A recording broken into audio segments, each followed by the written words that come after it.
मुंबईमध्ये भरधाव ट्रकने 3 दुचाकींना धडक दिल्याची घटना घडली आहे। वडाळ्यातील भक्ती पार्क जवळील ही घटना आहे। अपघातामध्ये दोघांचा मृत्यू झालाय तर एक जण जखमी झालाय।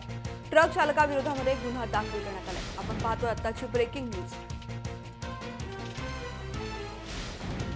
मुंबईमध्ये भरधाव ट्रकने 3 दुचाकींना धडक दिली आहे आणि वडाळ्यातील भक्ती पार्क जवळील घटना आहे। अपघातामध्ये दोघांचा मृत्यू झाला, एक जण जखमी झालाय। या संदर्भात अधिक माहिती जाणून घेऊयात आमचे प्रतिनिधी विशाल सिंह यांच्याकडून। विशाल, मुंबईमध्ये एक दुर्घटना घडलेली आहे। भरधाव ट्रकने 3 दुचाकींना धडक दिलेली आहे, नक्की काय घडलंय? ती काल संध्याकाळची घटना आहे। काल वडाळा ज्या ठिकाणी मोडून जाते त्या ठिकाणी घटना घडली आहे। एक ट्रक होता, तो भरधाव दिशेने चालत होता। त्या दरम्यान त्याच रोडला 2 बाईक सवार जात होते आणि त्या ट्रकवाल्यांनी दोन्ही बाईक टक्कर मारली आहे, ज्यामध्ये 2 बाईक सवार चेंबूरचे जाणारे होते आणि 2 चेंबूरून परत आले मुंबई साईडला येत होते। अशामध्ये काल ही घटना घडली।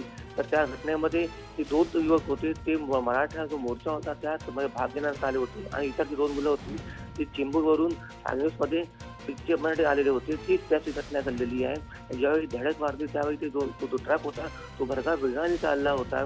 सध्या त्यातली 2 जी मुलं होती त्यांची मृत्यू झालेली आहे। तर एक जो तिसरा मुलगा होता तो अजूनही त्यांच्या हॉस्पिटलमध्ये ऍडमिट आहे आणि त्याच्यावरती उपचार करून त्याची जी प्रकृती आहे ती गंभीर सांगण्यात येते आहे आणि सध्या पोलिसांनी त्या ड्रायव्हरला अटक केली आहे, त्याच्या मेडिकल चाचणी केली आहे। पोलीस तपास करतायत की ड्रायव्हरने ज्यावेळी मद्यपान केलं होतं केलं होता आणि ड्रायव्हरवरती गुन्हा दाखल केलेला आहे आणि या ड्रायव्हरला कुठं हजर करणार आहे। पण जे मृतक त्यांची फॅमिली म्हटलं आहे की जो वडाळा परिसर आहे तो जो रोड आहे त्या ठिकाणी रोडचं काम झालं होतं, पण त्या रोडवरती एकही स्पीकर नसल्यामुळे गाड्या भरधाव वेगाने जातात आणि त्यामुळे नेमकी अशी घटना घडतात। धन्यवाद विशाल, आपण दिलेल्या माहितीबद्दल। आपण पाहतो ही आताची ब्रेकिंग न्यूज। मुंबईमध्ये भरधाव ट्रकनं 3 दुचाकींना धडक दिल्यामुळे अपघात घडलेला आहे आणि यामध्ये दोघांचा मृत्यू झाला आहे, एक जण जखमी आहे, त्याची प्रकृती देखील गंभीर आहे।